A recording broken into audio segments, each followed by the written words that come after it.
Alexa, go to YouTube and look up Coast to Coast AM. Searching YouTube.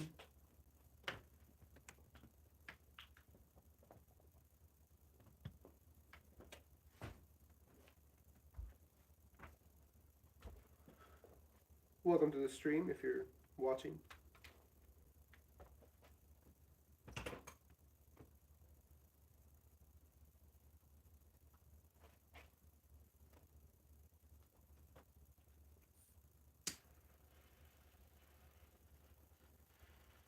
Oh, I gotta use the bathroom so badly. Fuck.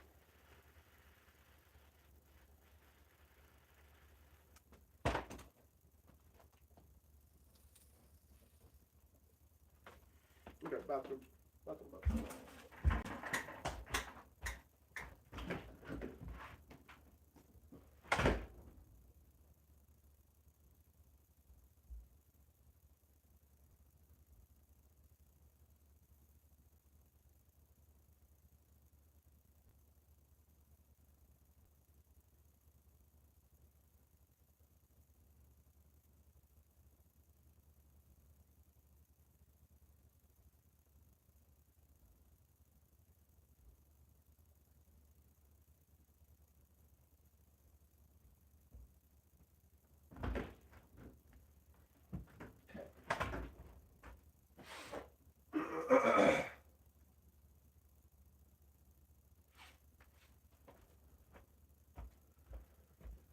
Edward Martin, during his travels in India, What's he was up? I'm subject about to Jesus practice knife in throw. India and found a surprising amount of historical I'm just like evidence figuring out what I want to and listen folklore. to while I do that. Who do you think Jesus was? To tell you, You're gonna say ancient aliens. I already know it. answer that my understanding from the materials from the Billy Meyer case in connection with the Pleiadians, that they explain that more than 2,000 years ago, Some sort of alien bullshit. A distant star system. He's like, what do you think in Jesus the really was? Milky Way Aliens! a place It was very the called aliens Lawson. all alone. Now, the human souls on Lawson are very Yeah, spiritually seems advanced. valid. They're up at a level where they exist as bundles of spiritual Welcome to the energy, stream. I'm just kind of getting like ready 8 to or practice 10 or some knife 12 throwing. of these advanced souls in a kind of a ring or group, and that they Trying to be a professional people from neighbor. the Pleiades went to that planetary system Lawson with the advanced souls. They described the situation on Earth, and they said that every 2,000 years, at the beginning of each new age on the Earth, they want the creational teachings to be the true spiritual teachings, the true knowledge to be taught in its completeness and its correctness at the beginning of each age. And in other words, they were asking for a volunteer willing to come to Earth. One And of the then souls Jesus was like, in one of those volunteer. soul groups, 8, 10, 12 souls, I was like the how they spiritually mix advanced soul who alien volunteered stuff with to Jesus stuff. come here to the Earth. You know, and it's then that just soul, silly by and I like agreement it. with Mary, Hi, yo, the mother welcome of to the Jesus, stream. that soul became the one that we know as Jesus Christ, which incidentally that in the Talmud of Emanuel it's explained that in his lifetime the only name he was known by was Emanuel, which that ties in with the ancient prophecy in Isaiah and the statement in the early part of Matthew that says that he shall bear a child and his name shall be Emmanuel. The question is, can I throw these while I sit I thought down? my discussion I think with that's you tonight, Edward, is going to be just a challenge pure little here. discussion about Jesus. It's going to be much Maybe more you'll than stand that up, tonight, isn't it? maybe you'll sit down. And one of the other souls in that advanced group. Why is your house a damn mess? I'm in the garage, dog. I don't have any, I live in the garage. I'm just laid out for you people on YouTube and for you people on TikTok. A further thing, the I live in the garage. of Emanuel, according to the Pleiadians Kilala, and their knowledge, was Move out of the one way, of buddy. Pleiadian commanders. You're safer named over here. Betrayal. Come on. Some people know the name Billy Meyer. Tell us who he is. That Billy Meyer Okay. is a gentleman in Switzerland. He's at Hinterschmidruti in Switzerland.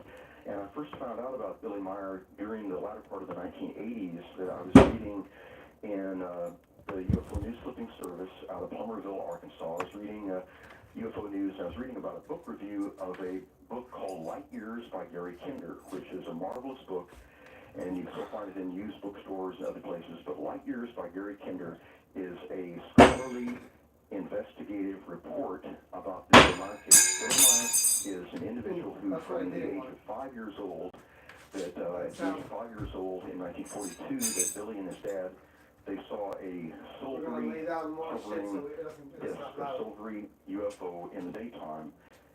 So Billy was 5 years old. He asked his dad, "What's that?" And his father said, "It's one of Adolf Hitler's war machines." And it later flew off. And Billy didn't think that was true. And then what happened shortly after that was that Billy at night got a telepathic impulse to go out behind the house into the forest. He did, and there was a craft, a silvery UFO craft that was landed in a clearing, and there was a kindly-looking elderly man who there we go. Billy to come close to him. And the elderly man was. You don't live with him, dog and cats? I live with my dog and cats. And the contacts. I don't know if you guys can see that. I'm gonna have to raise this higher. And the Because this is like my blankets and shit. For our planetary I just system, wanted... there is a significance about 11-year cycles. And incidentally, tying in with that, the sunspots. I don't live with him. That's funny. 11-year cycles. Yes, that's true. That's true. Now, you are a very educated man. You are an extremely well-traveled man. Do you believe the Billy Meyer case? Yes, I do. I tell you what, when I first found out about the Billy Meyer case, and I read that book review about light years, I thought, well, an uneducated, or in our terms, not well educated formally, and a man who ran away from school as a youngster and had these claimed UFO sightings, I thought, well, it's probably a hoax. And then I thought, well, I'll read light years, and I will talk with people and investigate and make up my own mind. And I'll put it this way, that I have read and researched everything that I can find, everything I can get a hold of about the Billy Meyer case, and I am friends with one of Billy Meyer's 3 children, Methuselah, and I've traveled to Switzerland. Trying to figure out which way. I've gone there to Indra Schmidruti. I've talked with people in the area, and seen incidentally, a couple hundred yards above their house, the Swiss government, charmingly, they bought a piece of land, and of course land is expensive in Switzerland, but they've got a weather research station up there, 200 yards above the house, where they can watch things. But I can give you some more information later concerning the research of Wendell Stevens, I keep throwing it. who's I a keep throwing it researcher. I like this. talked with Wendell a couple of nights ago on the phone. So I'm fucking up. And I'm fucking up. The Billy Meyer case, that for those who don't know much about it, it's easy to dismiss it out of hand. How did you tie in these missing years of Jesus from 12 to 30? Wow. Well, This is like the hardest one to get in. It's fucking annoying. Clean up? It is clean. I tried. This is the best we got. I just don't have space for that shit in the back. Reading and studying and getting more and more into depth with the Casey material, and I found out about the readings, so many Casey readings, which told that young Jesus had lived for many years in India and studied there and traveled and healed and so on. And what happened about the thing that threw me for a loop, you see, I wanted to go in the Peace Corps to go to India, and they didn't offer that. In other words, at the time, they needed some well drillers for the Peace Corps to go to India, about 30 of them, and I didn't qualify for that, but the Peace Corps people said, well, we can get you close to India, we can get you to Afghanistan, and like about half the people in the Peace Corps at any given time will train you to teach English as a second language, you guess so. I didn't know anything about Afghanistan at the time. I missed the fucking thing. It's close to India, and all you have to do is just cross Pakistan. Pakistan's a wonderful country also. But anyway, you can go overland, for example, from Kabul in Afghanistan. There's a local bus there that goes through the Khyber Pass over to Pakistan called the Silver Bullet. But anyway, what happened was that in the first chapter of my book, it ties in with this. It's called A Very Strange Bottle of Beer, a connection with Jesus in India. And to briefly tell you what happened was that during the time that I was in the Peace Corps in Afghanistan, I am playing some sort of like, apparently they're talking about how aliens are Jesus. And then I'm doing board stuff.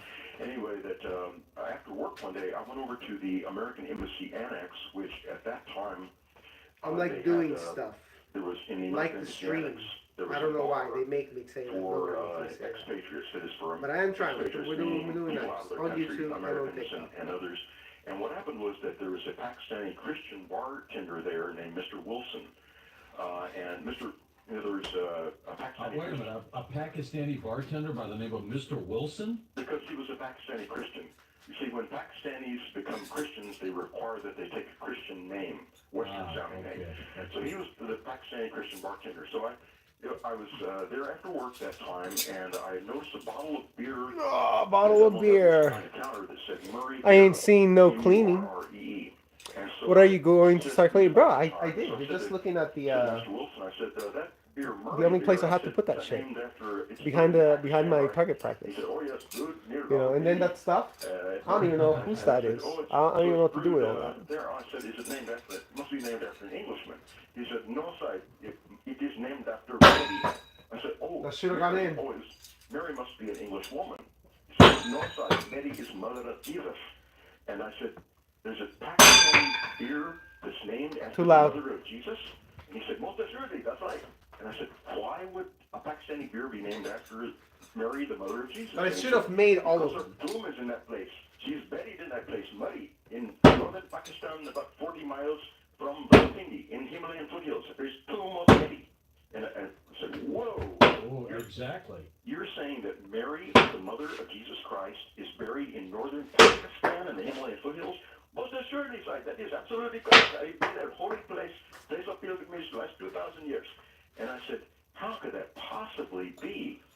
And he briefly told me something. These two are always the hardest to make. I don't know why. Jesus did not die I on thought they the were cross. fake. He No, was bro, they're buried real.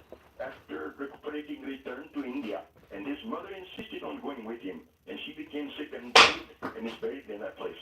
And then he explained that the tomb, it faces in the Jewish fashion east and west. And the Muslim Just these tomb two, is man. point north I don't and know south. what about them. And he explained Maybe the that, tips are bent, well, but anyway, this is that's no something I excuse. found I out should be able to later, still get them with that bent that tips. the Muslims, the knowledgeable Muslims, have a high regard for Let's Jesus. tie that shit up. And in the Holy Quran, that Jesus is referred to as, he's one of the major prophets in the Holy Quran. He's referred to as Hazrat Isa, Prophet Jesus. And of course, his mother is considered an important figure. In fact, if I'm not mistaken about the Holy Quran, that there are only two women mentioned by name in the Quran. One is Khadijah, the wife of the Prophet Muhammad, and the other is Mary, the mother of Jesus. Well, now, did these travels occur in this missing It's like- period? What happened? You can tell when it's gonna land the way you grab it when you throw it. You can just tell it's gonna land. Sometimes that Jesus has survived the crucifixion and returned to India, where he see had that spent felt his youth, wrong. and that Makes sense along why the I way didn't land. that his mother Mary died, and it was her time to pass on, and that she's buried there in northern Pakistan. And so that really threw me for a loop, and I thought, well, I'm going to go to India to investigate about the teenage years and early 20s, those missing Here, years have it of on the Jesus. phone to check the Anyway, and I chat thought if with I can find out on TikTok and anything else YouTube. about that, as far-fetched as it sounds, I thought if I can find out something, I'll see what I can find. And then the next thing I found in Kashmir, in Srinagar, really blew me away. How could he have survived the crucifixion? That gets into an interesting area, which is basically that the legs were not broken, and that I've talked at length with two medical doctors about crucifixion. I include a lot about this in my book, but that about crucifixion, if the legs are not, the quick way for crucifixion to work to kill someone is that the legs are broken, and then the individual cannot push himself or herself up on the cross to keep breathing. That sounds and the terrible. person dies of One like? Thank you. Well, give it another like, fool. Because the individual cannot breathe properly.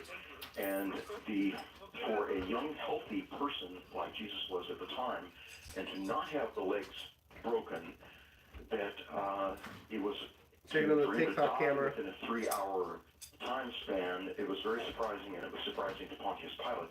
The other aspect of it was that the spear wound to the side, that there are many indications, and including in the Talmud of Emanuel, that the spear wound was only a superficial cut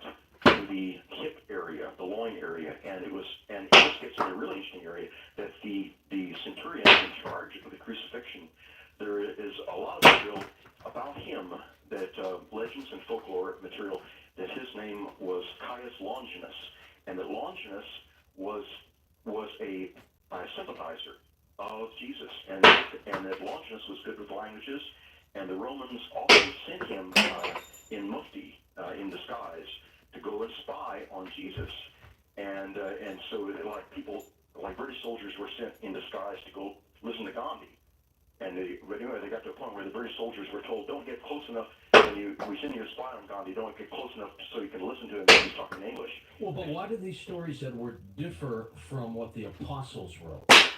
That gets into the interesting area about the origins of the New Testament Gospels. Basically, that the earliest of the New Testament Gospels came to public knowledge around 105 AD, and that as Bishop Papias of the early Christian church explained and wrote about, the source document was a document called the Logia, and the Logia, Bishop Papias wrote 4 treatises on it, which were, he said that the Logia document was full of heresies, and that each of the translators dealt with the heresies as best they could. So, to put it briefly, a great amount of information has been held back from us on purpose. What does Christianity say about this theory?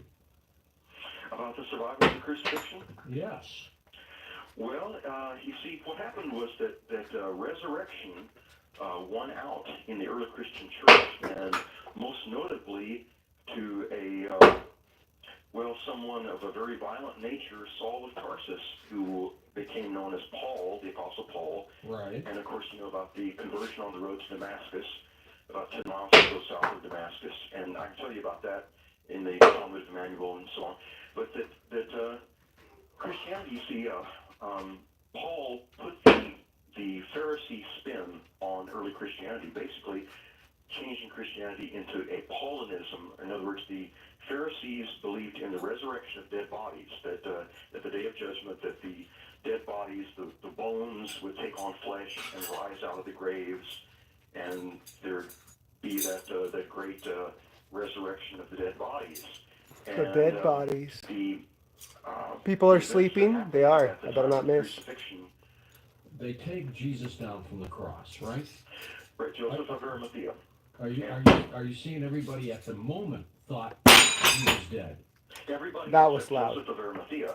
And Joseph of Arimathea, who could very probably could see that he was in a state of near death. You jinxed me, motherfucker. Close to death, very close to death, but he was in a state of near death, as he prophesied that he would be in a state of near death, and that's in the Talmud of Emanuel, and we'll talk about it more. But he was in a state of near death. Joseph of Arimathea could see that he was not quite dead, and Joseph of Arimathea quickly ran to his friend Pontius Pilate, got permission to take the body down. Pontius Pilate expressed amazement that a young, healthy man in good shape without broken legs, with just a superficial cut in the hip, would be dead that quickly. Yeah, but did Pilate think he was dead? Pilate accepted what he was told. He was told, the Roman centurion, we get back to Cassius, the sympathizer, who made the superficial. Why is that one so loud? A primitive test of jabbing a needle in a person's arm to see if there's a flinch, if they're dead. If they're not dead, they'll flinch.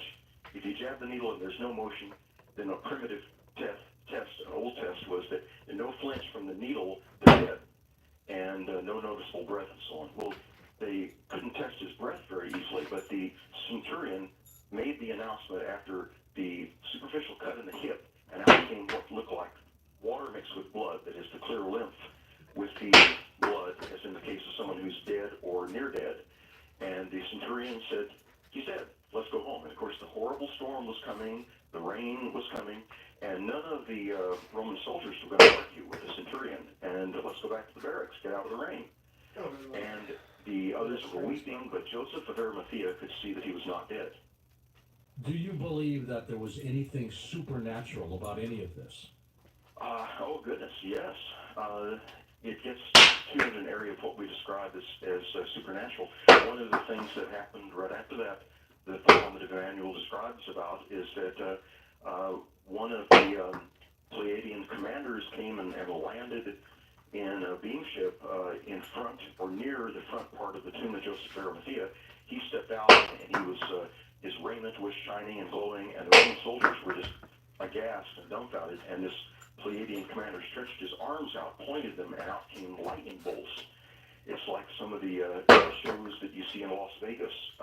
Incidentally, that Mark Bean, by the way, is a great scientist who does some of those lightning bolt shows in Las Vegas. So I don't rule out that those lightning bolts from the Pleiadian commander, they could have been just by normal technology, or they could have been by spiritual means. Well, you know, the Bible does write about strange craft in the sky. You bet. Going back to Ezekiel, Elijah, fiery chariots, the wheels of Ezekiel, many, many things in the Old Testament and the New Testament, including the Star of Bethlehem, which was shining down, the hovering and shining down the light with a long There we tail. go. There we go. Well, did they put the Why am I playing that? I like to listen to paranormal stuff, and this technically counts as paranormal stuff. Of Christ in the tomb? I don't know why they're talking about Christ being an alien, you know, like, whatever. Yes, that the Talmud of Emanuel It doesn't, explains I don't how feel Joseph hurt of by it. Arimathea, the secret of the tomb of Joseph of Arimathea, which was custom made. I'm just more so trying to get the camera so that I can like watch, so I can get myself in the stuff on the same. There's even been a tomb found recently that has a back tunnel entrance. But it had a back tunnel entrance, and so the big stone was rolled in front. Joseph of Arimathea, it says in the Talmud of Emanuel that a linen cloth was already prepared, which had an image of Emanuel painted into it. And the body was wrapped in that, quickly taken, put in the tomb. The big stone was rolled in the front. The Roman guards were set in place.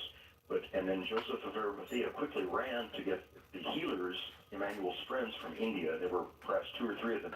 And they knew the prophecy that Emanuel had made, that he would rise, he would leave the tomb after 3 days and nights, recover from their death. And they had medicines, bandages. One of the medicines is a famous one you can still get in the Middle East called Mathami Isa, the ointment of Jesus. They had food, medicine, water, bandages, lanterns, and they ministered to him for 3 days and nights in the tomb. They went in through that back tunnel entrance, which could not be seen from the front. And then after 3 days and 3 nights, that he was well enough to get up and stand and move around. And they, early in the morning on the third, after 3 days and 3 nights, as he prophesied it would be the sign of Jonah, that as Jonah went into the great fish, the whale, for 3 days and nights and emerged alive, he said, Emanuel said that he would emerge alive from the tomb. And that, so they went to the back tunnel entrance. The appearances took place after that, for example, at the site of the Last Supper. And of course, we know about doubting Thomas, had to touch the wound, touch him. And then the other appearances took place, for example, such as by the Sea of Galilee with the big catch of fish. And Emanuel had his face covered, and he said, they had not caught any fish all night. He said, throw out your nets on the right side. They did, and they pulled in so many fish they couldn't pull it in. And then well, what do you say to people, Edward, who believe in the biblical version of this, and they hear this about Billy Meyer and those from outer space tied into Jesus, and the fact that your thoughts are that he did not die? It's like you just gotta give it enough spin so when you throw it, I'm grabbing it like this. This is the tip. I throw it. It has to go. Sure, I can understand, and it at the right time. About from when I first heard about the survival of the crucifixion, I just put up a wall against that, and I said, no, he was dead. He was stoned. I thought that's what the New Testament says, and it was only later with my research that I found out, to my shock and amazement, that the New Testament has been profoundly altered. For example, the book of Matthew, in more than 200 places, altered, censored, redacted, things have been taken out, put in, and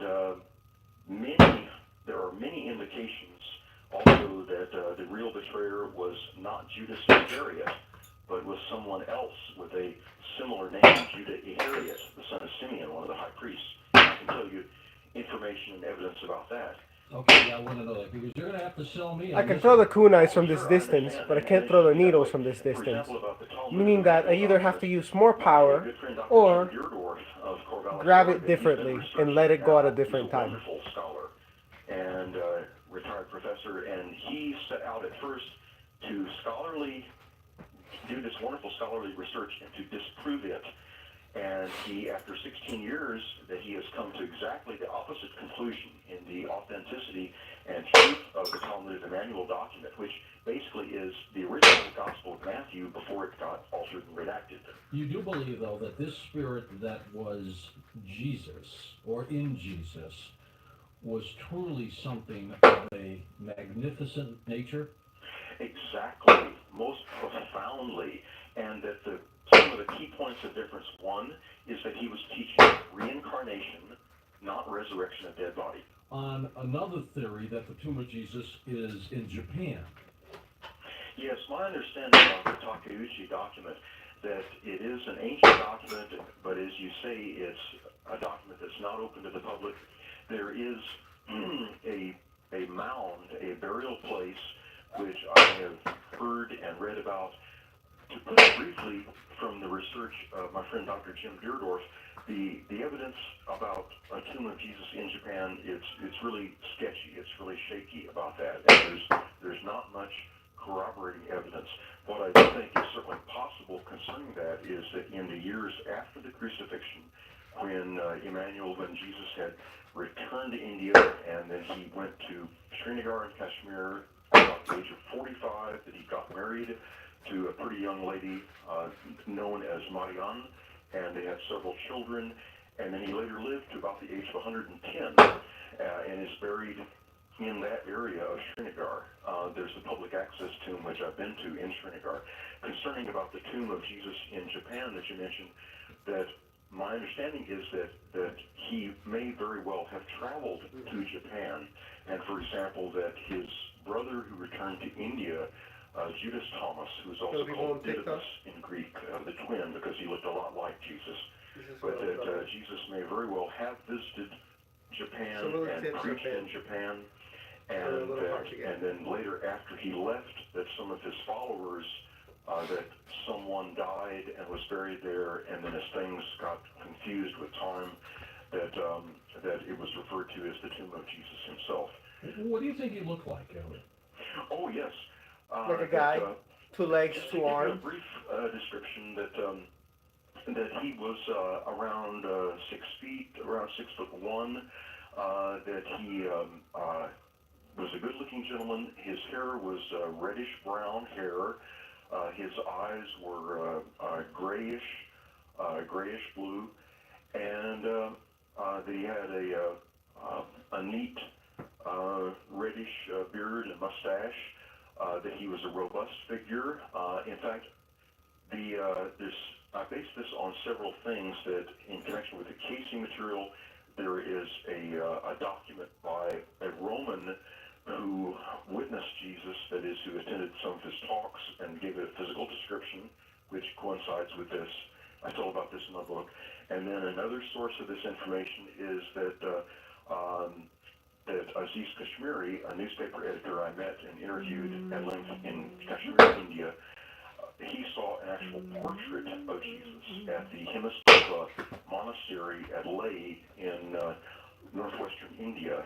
He saw that portrait in 1965 at the Himaskapa Monastery, and that coincided with this. It was a portrait. There were, in the archives, lower sections of the monastery, there were dozens, I should say hundreds, of portraits, most of which were of Buddhist priests and monks and abbots who were shaved-headed and were wearing the orange and maroon, the saffron robes like the Dalai Lama would wear.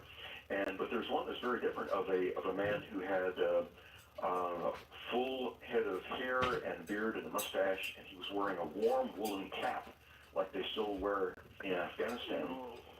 A design which, by the way, comes from Alexander the Great's army in 300 BC. They love those with woolen caps, and they still make them. But anyway, that Aziz Kashmiri, the newspaper editor, that he asked the Lama, the priest who was showing them around, he said, "Who is this one?" And the Lama leaned over, and they're shining flashlights, and they removed the dust from the bottom of the portrait. and he was sounding it out. The writing was in an ancient form of I can't have you over there, Chillhop, because the knives could bounce that way. To the effect, Come on. Traveling Hebrew sage and holy man, something like Yeshush or Yeshua, who was here in the time of the abbot, so, and he said that was about 2,000 years ago. I heard that too. And that, incidentally, that coincides with the Aquarian Gospel of Jesus Christ Come on. by Levi Dowling. That was So do you think he looks like the picture that's on the Shroud of Turin? Somewhat. Should have gotten a cat out of the Not way. exactly. I think he looks somewhat like that. And my understanding is that the image on the Shroud of Turin was perhaps painted on, incidentally, that perhaps you know about some of the research about the. Well, I know a lot. I know a lot about it. I don't think it was painted on. Well, what I mean is, I think that the Shroud of Turin may very well be genuine, and that, for example, the pollens, there's 50 some odd or more pollens from plants that, such as the maroni and these other plants that are indigenous to Israel of 2,000 years ago. Right. I think a lot of indicators that I've got a marvelous book that was sent to me here called Unlocking the Secrets of the Shroud by Gilbert R. Lavoie, Lavoie, and that's a marvelous book. I would not dismiss the Shroud of Turin. Now, what I find fascinating with your theories and other thoughts of this is there seems to be no question that this person named Jesus traveled all over the place. That's correct. That he traveled to India, that he traveled across what's the most famous trade route in the world called the Silk Road. The Silk Road is basically the same route that Marco Polo and his father and uncle took in the 1200s. The Silk Road is still an important trade route today. Basically going from the modern designation for the Silk Road is United Nations Highway 1, which was the designation from about 1947. It basically goes across from the area of, you can get on it in either Israel or up in Turkey. I and heard it goes that. across through Was that a cat? Iran, through Afghanistan, on across through, for example, there's about 300 passes across between Afghanistan and Pakistan. The most famous, of course, is the Khyber Pass. And then the Silk Road, that's basically the same route that in 300 BC that Alexander the Great and 50,000 Macedonians took when they went into India. Well, but he travels around and he's going to all these areas between these ages, these missing ages. Why does he come back? Well, that Israel at that time, 2,000 years ago, as I understand it, was an important, very important crossroads of the world. And that it was a place where a tremendous amount of knowledge and information could be disseminated, and it would get spread by the crossroads. Of course, at that time it was part of the Roman Empire, and his mission was such that he was to give those teachings, those creational teachings, there at that pivotal crossroads at that time. And of course, that Emanuel had the knowledge that when you tell the truth, that a lot of people hate the messenger of the truth, just like Emanuel told about how that historically the people of Israel murdered the prophets. Prophets would tell the truth and they get killed. Edward, why in the Bible does it not cover the missing 18 years from 12 to 30?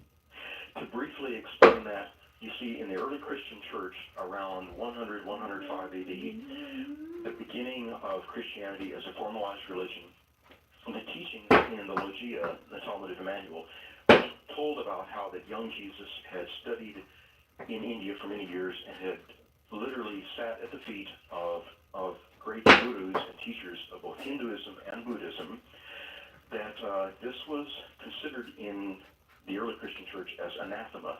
In other words, let's say you're going to make a documentary film about pizza, and let's say that you're claiming that your pizza is the best pizza in the world, and we're making this wonderful documentary film about your pizza and the greatness of pizza, and it's lunchtime, and we're still filming, and you say, I don't like pizza, let's go have hamburgers.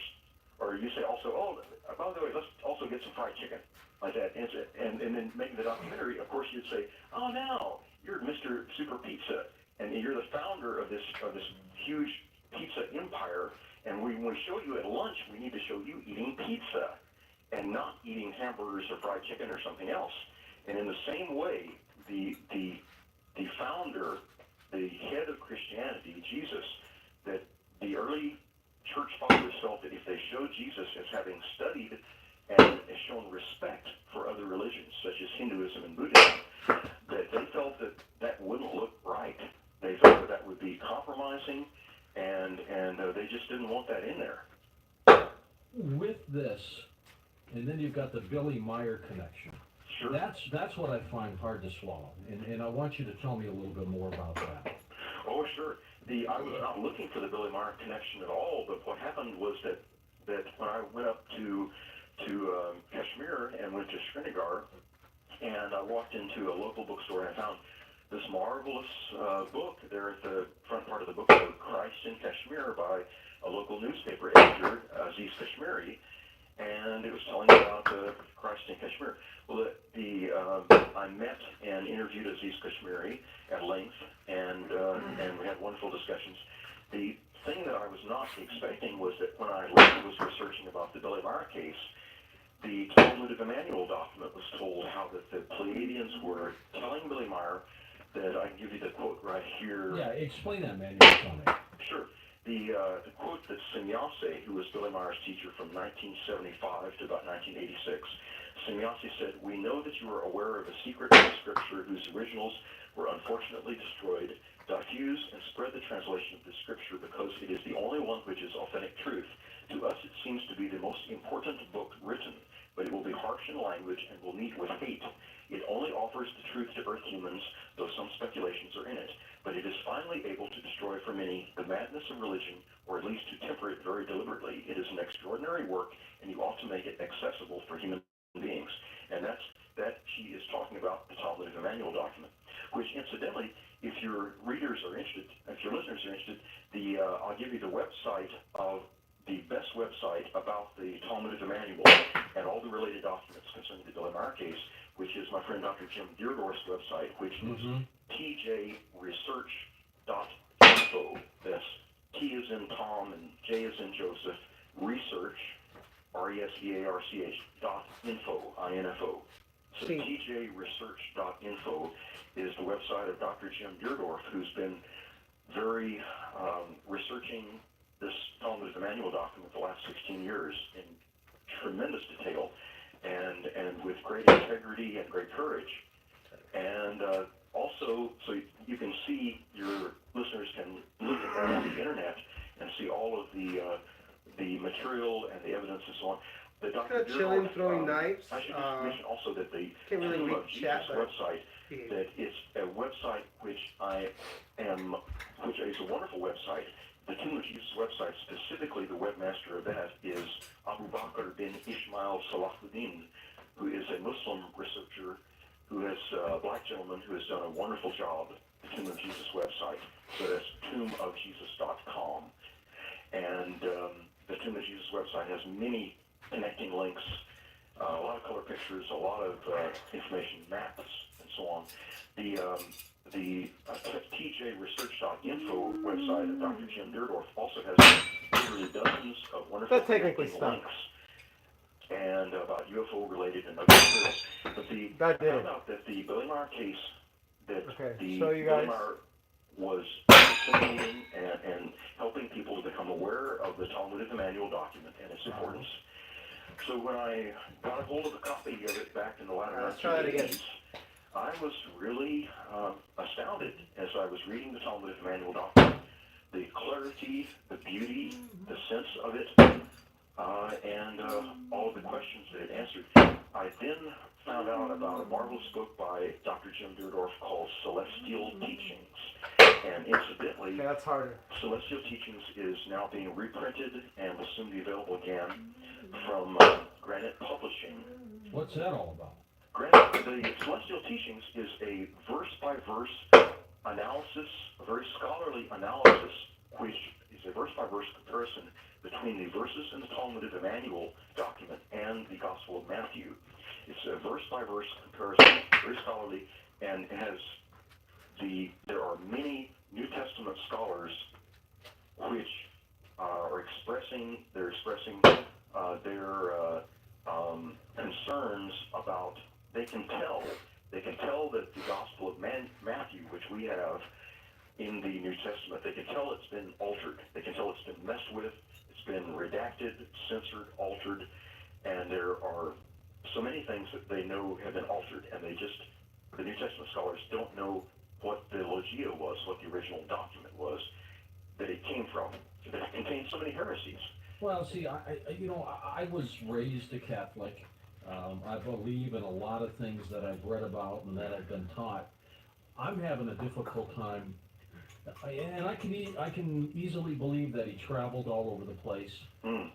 But what I just have a difficult time believing that he physically survived all that. You have my sympathy growing up as a Catholic. Yes, it's like Our Lady of Eternal Guilt and so on. But Wait. You're not knocking the Catholic religion, are you? I'm saying that there are many. I've been a Catholic priest in a couple of past lifetimes, and I have a lot of respect for Catholicism. I'm sorry for some of the bad aspects, disempowering and putting guilt trips on people and so on. Well, and there are in probably every religion. Oh yes, that's how religions. He did not like that Catholic comment. To disempower people, and the Talmud of Emanuel is about empowering people, just as Emanuel was teaching, to help people get in touch with their eternal spirit, their eternal human soul, which is omnipotent, as the Talmud of Emanuel explains. But to answer your question, that concerning, you were asking about Catholicism, and that, go ahead.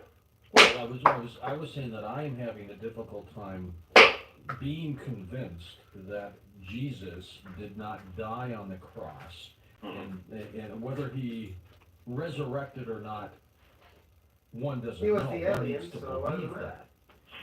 But I'm a little confused that there are no reports about his survival in the Bible. They're not supposed to be in the Bible. They were basically taken out. And there are outside of the Bible, there are a vast number of reports. And this is mostly centered around Kashmir in northwestern India. And incidentally, that tombofjesus.com website has a huge amount of... It's so weird. Sometimes I just always get them, and sometimes I fuck it up. The time after the crucifixion that he was referred to, the name that he used after the crucifixion was Uz Asaf, the leader of the cleansed, like the leader of the cleansed lepers. So he was known by the name Uz Asaf. He's referred to by a number of different names after that time. The books refer to him as Avalokiteshvara, and Avalokiteshvara was one of the avatars, one of the high enlightened beings. He's also referred as Apollonius of Tyana. He's referred to by different names and so on like that. And also some of the early church fathers, the reports got back to the area of Israel, to some of the early church fathers that he would not die on the cross, which incidentally, that's what the Holy Quran says, that in contrast to the Holy Bible, the Holy Quran says that they did not kill him on the cross. Let me ask you this. Do you think that Jesus might have been an alien traveling here? Is that possible? In the sense that as the Pleiadians were talking about the soul origin, human soul origin of Emanuel was from that star system called Lawson in one of the outer arms of this Milky Way galaxy.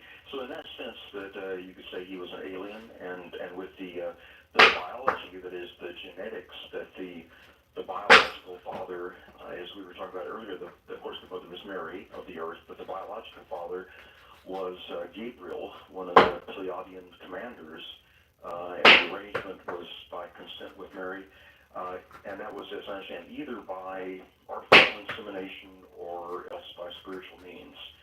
But that... now that's one wild theory, Edward. It sounds wild. Yeah, it sounds wild. That there are a lot of wild-sounding things. I know. Yeah, I know it sounds wild, and it's just like, for example, in the Billy Meyer case, and the material that in 1957, when during the time frame when Billy's teacher was Ascot from the Dalles universe, a human being like we are, very spiritually advanced, that with 1957 asked it, gave it a chance to time travel and to go back to I 32 feel like AD. that and should have really gone got in, to but it didn't, sit and it's down my and fault talk somehow. with Emanuel, with Jesus, for sitting on a rock with him There we go. in a place called Bethpage near the Garden of Gethsemane, and got to talk to him. You a can couple just hours. tell which ones are Some of going the in. things that might have been said are the things you're relating to us right now? Yeah, I've even got a transcript here of the translation, and basically that Emanuel was saying things to the effect, "Many lies shall get put into my mouth," and he was saying that, in effect, that his religion, his teachings about reincarnation and karma, the law of cause and effect, and his teachings and his efforts to get people to take self-responsibility and to, through meditation and seeking and searching, to get in touch with their eternal spirit, their eternal soul, which is omnipotent. And in other words, teaching people to become empowered, and just like the teaching that Emanuel gave, that these works, these miracles that I do, ye can do also, and greater. So, What if Billy Martin, though, Edward, was way off base in some of the things he is talking about? What would that do to some of the things you're seeing tonight? well, I think that people about Billy Meyer, I think people should investigate if they're interested. They can, for example, that the Billy Meyer website is Figu. There are a couple of them easy to access. One is figu.org, figu.org, and another is billymeyer.com, the American website, and that's BILLYMEIER.com. And just check out some of that information. Get a copy of Light Years by Gary Kinder. Find it at a used bookstore. Read Light Years. Investigate, seek, and search, and just see how the Meyer material resonates and how people feel about it. Myself, I'm at the same conclusion as Dr. Jim Durdorf. After years and years of research, my conclusion is, without a doubt, in my case, is that it is genuine, and it's upsetting information in a lot of ways. All right, if Christ survived the crucifixion, Right. there are other reports too in South America that a bearded gentleman who also had some incredible spirituality. Quetzalcoatl, or also called Kukulkan. Might we all be talking about the same person? Exactly. That in the years after the crucifixion and after Emanuel had returned back to India, he returned there with, it was after recuperating for a couple of years up in Damascus at a safe house. And incidentally, that it was after that couple of years that Emanuel was informed that Saul of Tarsus and a gang of thugs would be coming up the road to Damascus. That Emanuel went to a friend who prepared fireworks and things like that. And anyway, Saul had the conversion, and from the fireworks and from Emanuel speaking to him sharply about things.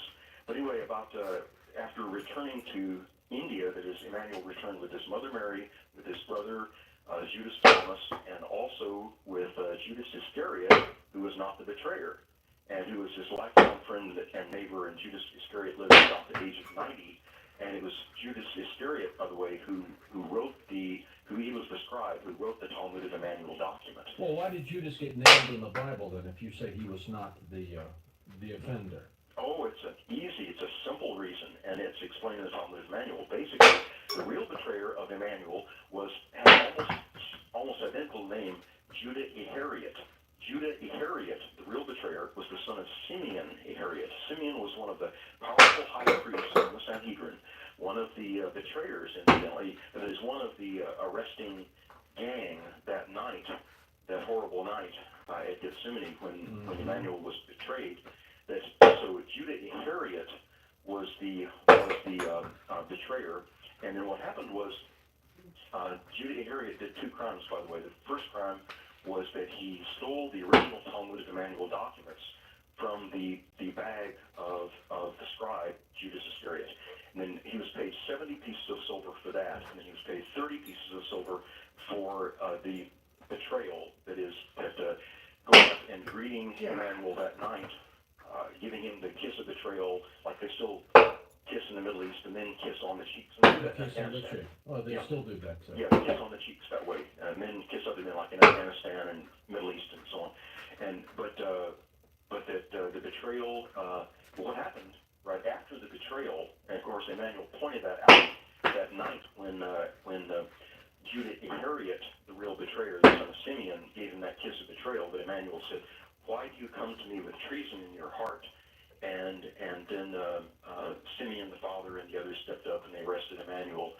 And Emanuel pointed out, he said that you may succeed for a long time of accusing my faithful disciple Judas Iscariot of this betrayal. But he said, in 2,000 years the truth will come out and become known by all in the whole world, namely that my betrayer is not Judas Iscariot, but is your son Judah Iscariot, the son of Simeon. Are you saying they got the names wrong? No, the names were intentionally. What happened was that when Emanuel was being tortured and the crown of thorns was rammed down on his head and so on like that, Judah Iscariot, the son of Simeon, the real betrayer, he was looking through the open door and he was looking like the others in the crowd.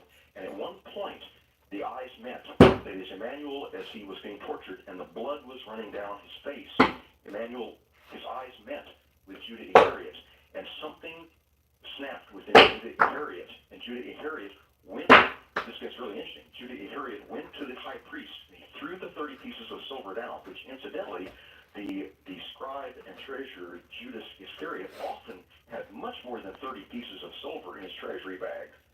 And why would he betray? Well, he had a lot more than that often.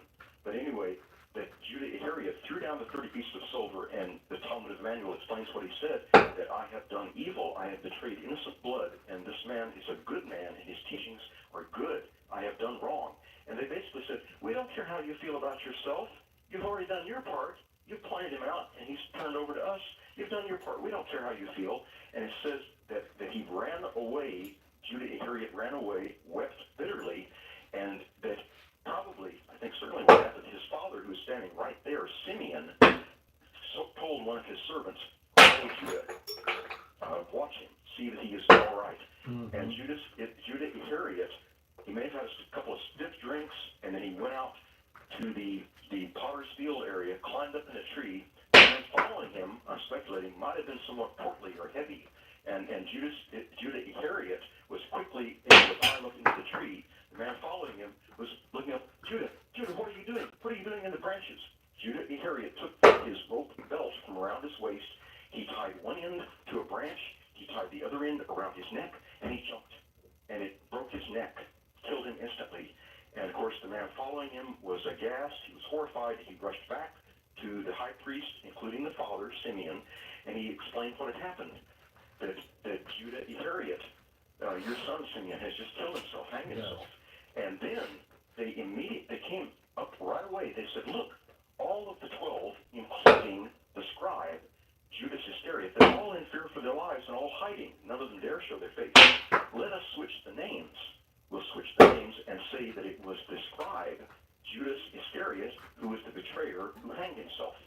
And then they said, excellent, that absolves Simeon's son, Judah Iscariot, from the crime. And of course, suicide was and is a horrible crime within Judaism, within the Jewish religion. And so they said, look, this gets your son off, and we'll tell the people, if anyone asks about Simeon's son, Judah Iscariot, we'll say he's gone away on a foreign trip. He's gone away someplace.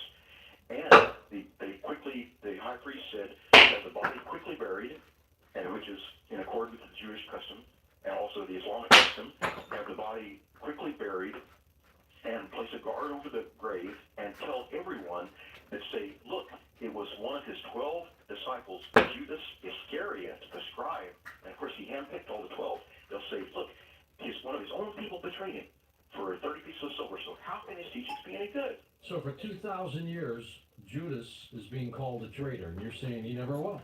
Exactly. He is not and was not the traitor. And the truth of this will be, as Emanuel prophesied in the Talmud of Emanuel, and I certainly believe Emanuel, that he said that that truth will become known by all in the whole world, namely that his betrayer was not his disciple, Judas Iscariot, but was Judah Iscariot, the son of Simeon, the high priest, one of the high priests. And incidentally, that I I've always wondered about that. In Bible school, when I was raised as a fundamentalist Christian, I always said, well, why, if Jesus had all this great, profound knowledge, which he did, and I said, why would he pick a rotten apple? Do you see what I'm saying? Why would he pick a guy, one of the 12, that would betray him? Couldn't he see that? Well, unless he did it on purpose. No, he didn't do it on purpose, and then that gets into the other area of the allowing himself, if he were to actually die on the cross, how is that? Isn't that tantamount to committing suicide? And of course, the Christian church wants to sidestep that and say, well, he let himself get killed. Isn't that? What's the difference between that and suicide? Do you see what I'm saying? There's so many points that are very difficult for New Testament scholars and just ordinary people to try to understand. Another point about the night of the betrayal. They had in our traditional Gospels, there's the Last Supper, and at the Last Supper, that Judas Iscariot is saying, Master, is it I? And then Jesus is saying, verily, you have spoken. You are the one who shall betray me. And then all the other disciples, they continue eating. Now, how likely is that? These guys are fishermen, and they're outdoors people, and they're blunt, straightforward men. If Judas Iscariot had said right in front of them that Judas Iscariot would be the betrayer, these guys would have jumped him, tied him up, and said, "Hey, pal, you're going to have an accident in the river tonight." But that didn't happen, and we get into the witness question about. Some people say, well, they whispered that between Jesus and Judas Iscariot. That was whispered. Well, then you get into who wrote it down. Well, there are several things in the Bible that just fascinate me, Edwin, and they are two things. One is the story of Noah's Ark, right, and the other is the Book of Revelation and end times. Right. Do you believe that any of those are true? That's interesting. I love the Noah's Ark story, and in fact, I even did some research concerning Mount Ararat at one point. There's a place in eastern Turkey called Dugabeyazit that's near the base of Mount Ararat, and there's a fascinating. I even interviewed some authors some years back at Farmington, New Mexico, who wrote a wonderful book about Noah's Ark, and it's a fascinating amount of material. And there were sightings, and it's a great amount of history there, especially among the Armenian people, of course, who were persecuted Christians and still are in that region of eastern Turkey. But yes, there have been sightings in World War II, even World War I or World War II, from aircraft, sightings of a huge, like 450 or 500 foot long wooden vessel, which is, say, 3 levels in height, huge wooden structure, is on top of what's called, for example, what's called an imbricate fault. For those who know about geology, it's supposed to be on imbricate fault on, I believe, the northeast face of Mount Ararat. See, but what I'm trying to get at, Edward, is that some of those are true, and that you believe it. Then why aren't all of them true? All the stories true? Sad to say, both the sometimes, Old and the New because I'm still learning, profoundly messed with. I don't grab it the right way. And when you see me miss, that's because I didn't grab it the right way. Searching and studying and using our own discernment and our own knowledge and common sense and seeking and searching, that I believe we can arrive at the things that are basically true and the things that have been altered. Well, there's no question that some things may have been altered. I mean, I'm going to give you that. Yeah, I'm afraid it's true. The end times. Do you believe in that? I believe, yes, I believe that there are some terrible and traumatic events that, unfortunately, for example, concerning, World War III, things concerning, in the Talmud of Emanuel document, for example, that Emanuel goes into some great detail. I just wanted to show you those events, saying that the human population at that time will number in excess of I got them this close. Beings, That's pretty sick. And that We're past that now, huh? We're sure past 5 billion now, yeah. And Emanuel was telling how that they shall build machines, machines that will travel on the land, through the air, and on the water, and under the water, and that they shall have deadly projectiles of metal which they will fling from those machines, and they shall put the cornerstones of life projectiles, and that a deadly fire will scorch the earth, and describing about the oil wells being ignited and climate breaking down, and all sorts of things happening. All of those things are right out there right now. And the fuse may be lit now concerning Iraq and concerning events that happen now, or in the world as we speak, sadly. What is Billy, do you talk to Billy Meyer? I've been in his house. I've been there to Schmidruti. He had a cold at the time that I was there, and I was not pressing or pushing or demanding to get to meet him. I feel that if it's right in the future that I'll get to meet him, it's just like I have a friend here in San Antonio, Texas, who's a devotee, you could say, of Sai Baba, and she went to Sai Baba's ashram in India. She very much wanted to see Sai Baba, and Sai Baba walked within about 5 feet of her, and she was terribly downhearted, and then Sai Baba turned and smiled at her and showed his finger like, not this time, have faith, another time. And in the same way that I did not get to, when I went in around Christmas in 2000 to Switzerland, and was visiting my friend Jerusalem, Billy's son, and we got permission to go out there on a Thursday afternoon. Normally visitors go out on Sundays to Billy's place there at Hinterschmidt-Ruti. But anyway, we were out there for a couple of hours, and I got to meet other people and do other things. But and I gave Billy a copy of my book and of Aziz Kashmiri's book, Christ in Kashmir. And there was Billy. He's a human being. How old is he? How old is he? Yeah. He was born in 1937, and let's see, we can do the math here. He'd be That's make him about 65, I guess. around 65, yeah. Edward Martin, I guess. Edward, again, did you say the date of Jesus' birthday was Feb 3? What happened to the Christmas date? You see, in the early Christian church, that date of December 25th, that was the time of the Roman festival called the Saturnalia, and it was an important celebration time in the Roman Empire, December 25th, and it was obscured as time had gone by about when the actual birth date of Emanuel, of Jesus, had taken place, and also incidentally, we know that it was in cold weather. Some of the descriptions about the shepherds and so on like that we know it's cold weather. The December 25th date, I think that would go to the Emperor Constantine in the early Christian church, when Constantine proclaimed Christianity as the state religion of the Roman Empire in around 300 AD.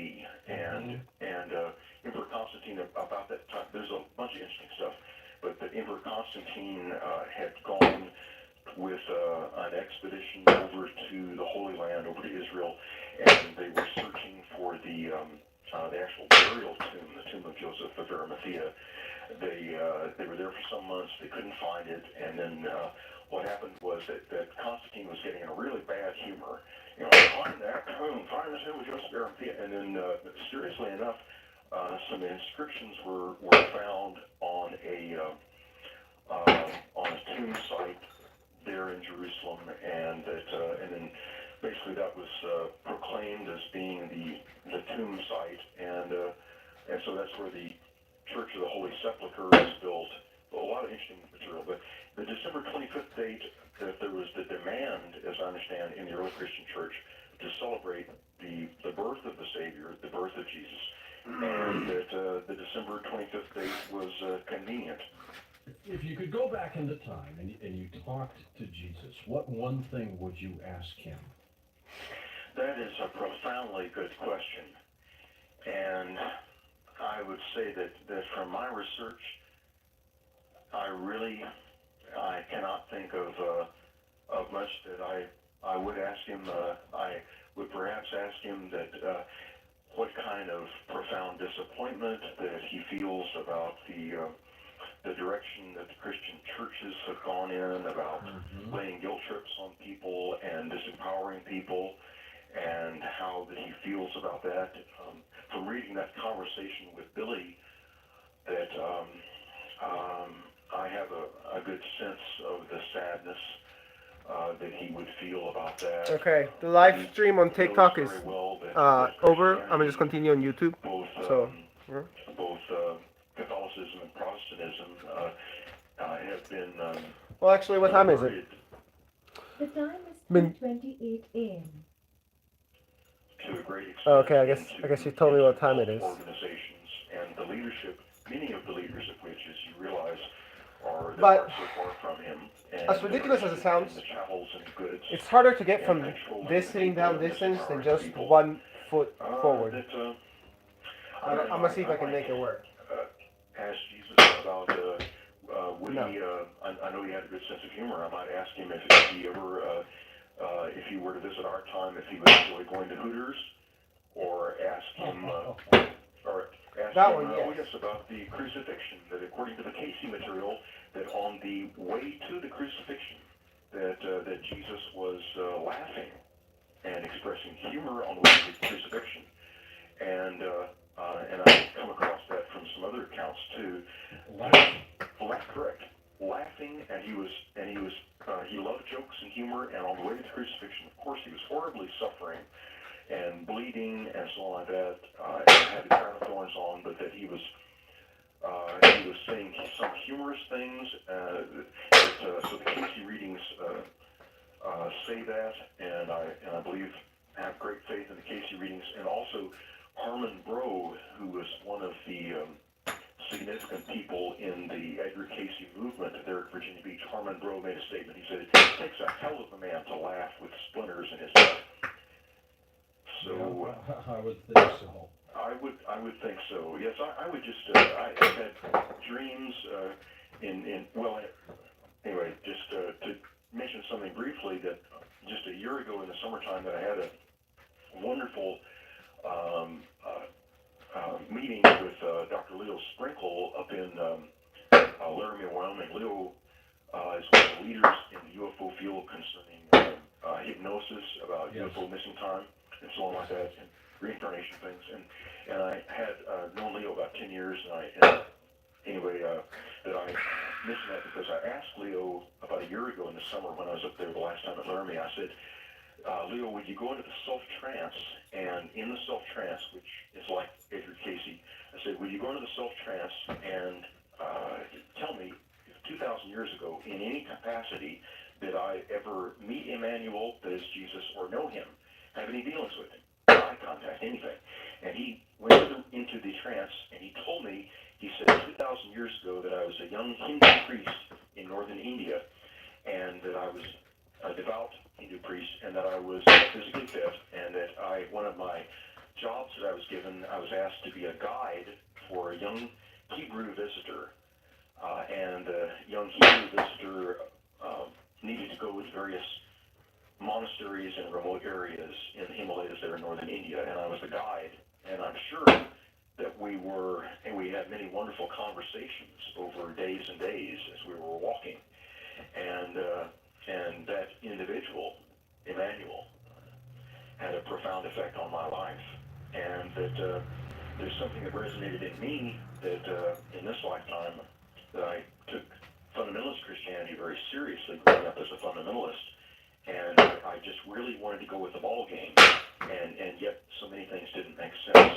Like when I'd asked what happened during the missing years between the ages of 12 and 30, and there's only the one transitional verse in Luke, and Jesus grew in wisdom and in stature and in favor with God and men. And boom, he's 30 years old, being baptized by John the Baptist at the River Jordan.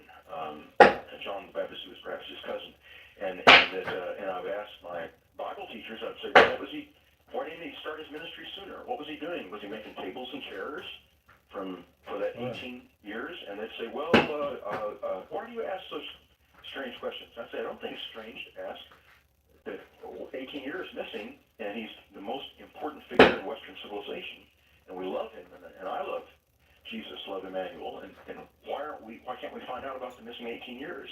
And then, for example, the movie Ben-Hur, that they showed Jesus not in the carpentry shop, and the man says, why isn't my table finished? And then it shows Jesus, he's off walking in the hills, and there's classical music playing, and he's magically, you know what I'm saying?